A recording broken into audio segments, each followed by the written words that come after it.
Hello dear students. तो chi square test goodness of fit के एक न्यूमेरिकल के साथ हम इस वीडियो में मौजूद हैं। आइए हम इस न्यूमेरिकल को करेंगे। बहुत अच्छा न्यूमेरिकल है और आसान भी है, ज़्यादा कठिन भी नहीं है। तो the following table list the frequency distribution of cars sold eight N auto dealership during the past 10 months. ये मंथ्स हमको दे रखे हैं, ये कार्स दे रखी हैं, ठीक है कि नहीं। जनवरी, फरवरी, मार्च, अप्रैल, मई, जून, जुलाई, अगस्त, सितंबर, अक्टूबर। ये cars 23, 17, 15, 10, 14, 12, 13, 15, 26, 25. Using the 5% level of significance, will you conclude that the number of cars sold at this dealership is the same for each month? तो यहाँ इस न्यूमेरिकल में साफ साफ दिखाई दे रहा है कि रो और कॉलम के रूप में ही डेटा हमको दे रखा है और 5% लेवल ऑफ सिग्निफिकेंस दे रहा है, ठीक है कि नहीं। और टेस्ट हमको करना है, ठीक है। टेस्ट करके हमको पता लगाना है और ये कह भी रहा है कि will you conclude that the number of cars sold at this dealership is the same for each month, ठीक है। तो इस न्यूमेरिकल की पहचान आपको हो गई। मैंने बताया था कि काई स्क्वायर टेस्ट दो तरीके का होता है, एक तो होता है गुडनेस ऑफ फिट, एक होता है इंडिपेंडेंस ऑफ एट्रीब्यूट्स। तो इंडिपेंडेंस ऑफ एट्रीब्यूट्स में जो टेबल हमको दे रखी होती है उसमें टोटल भी दे रखा होता है रो और कॉलम का, और इसमें गुडनेस ऑफ फिट में रो और कॉलम का टोटल नहीं दे रखा होता है, इसलिए ये गुडनेस ऑफ फिट का एग्जाम्पल है। आइए इसे सॉल्व करते हैं। तो स्टेप नंबर 1 में सबको पता ही है कि नल हाइपोथेसिस को सेट करते हैं। तो null hypothesis H naught the number of cars sold at this dealership is the same for each month.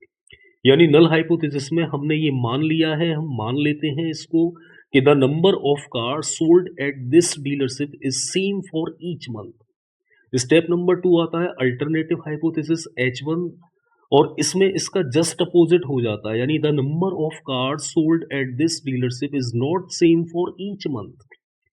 इसमें मान लिया है हमने, भाई क्वेश्चन में ये पूछ रहा है कि the number of car sold at this dealership is the same for each month.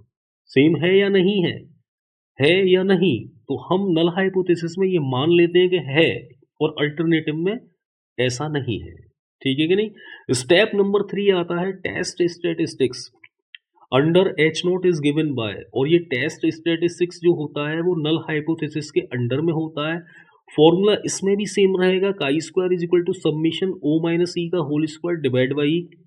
दोनों मेथड में, गुडनेस ऑफ फिट में और इंडिपेंडेंस ऑफ एट्रीब्यूट्स में, दोनों में सेम रहता है फॉर्मूला, लेकिन बस एक्सपेक्टेड फ्रीक्वेंसी निकालने का जो तरीका होता है वो बदल जाता है, ठीक है। तो यहाँ पर O क्या है, ऑब्जर्व्ड फ्रीक्वेंसी, E है expected frequency, n-1 degree of freedom. वहाँ डिग्री ऑफ फ्रीडम था r-1 इंटू c-1।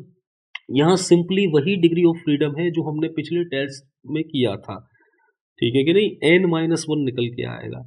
E यहाँ पर एक्सपेक्टेड फ्रीक्वेंसी को निकाला जाएगा submission O divide by n, यानी जितनी भी ऑब्जर्व फ्रीक्वेंसी है सबको ऐड करके और नंबर ऑफ ऑब्जर्वेशन से डिवाइड कर दिया जाता है, ठीक है। जैसे कि यहाँ मुझे नंबर ऑफ ऑब्जर्वेशन 10 दिखाई दे रही है, n बराबर 10 दिखाई दे रही है। तो मैं अगर एक्सपेक्टेड फ्रीक्वेंसी निकालूंगा तो इन सभी को ऐड कर दूंगा और नंबर ऑफ ऑब्जर्वेशन इन 10 से डिवाइड कर दूंगा, तो इस तरीके से मेरा एक्सपेक्टेड फ्रीक्वेंसी निकल के आएगा, ठीक है। इसके बाद आगे बढ़ते हैं और टेबल को बनाते हैं। तो इस तरीके से हमने टेबल को क्रिएट कर लिया है। ये मंथ्स हैं, ये ऑब्जर्व फ्रीक्वेंसी, ये एक्सपेक्टेड फ्रीक्वेंसी, ये दोनों का डिफरेंस है, ये होल स्क्वायर है और ये ओ माइनस ई का whole square divide by E है, ठीक है। समझ में आ रहा है। इसकी टेबल बहुत आसान है, कोई ज़्यादा कठिन कैलकुलेशन नहीं है। Calculation is very very easy and you can do easily. तो यहाँ मंथ्स हमने लिख दिए हैं जनवरी से लेके अक्टूबर तक। ऑब्जर्व फ्रीक्वेंसी जो हमको दे रखी है वो हमने लिख दिया है। अब एक्सपेक्टेड फ्रीक्वेंसी हमने यहाँ निकाल लिया है। भाई एक्सपेक्टेड फ्रीक्वेंसी कैसे निकाला है, अब यहाँ देखिए ये ऑब्जर्व फ्रीक्वेंसी जो है ना, इन सभी को ऐड किया तो सबमिशन वो आया 170, और यहाँ n बराबर 10 है क्योंकि we have the number of observation is 10।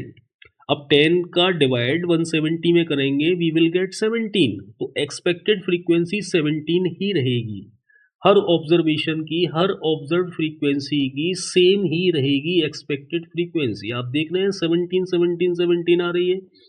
इसके बाद में इन दोनों का डिफरेंस कर देते हैं भाई, 23 माइनस 17 करेंगे 6 आएगा, 17 minus 17 0, 15 minus 17 -2, 10 minus 17 -7, 14 minus 17 -3, 12 minus 17 -5, 13 minus 17 -4, 15 minus 17 -2, 26 minus 17 9 और 25 माइनस 17 8। इन सभी का स्क्वायर कर दिया है। 6 का स्क्वायर 36, -2 का 4, -7 का 49, -3 का 9, -5 का 25, -4 का 16, -2 का 4, 9 का 81 और 8 का 64। इसके बाद में एक्सपेक्टेड फ्रीक्वेंसी से इन सभी को डिवाइड कर दिया है, तो डिवाइड करके हमको ये मिल गया है।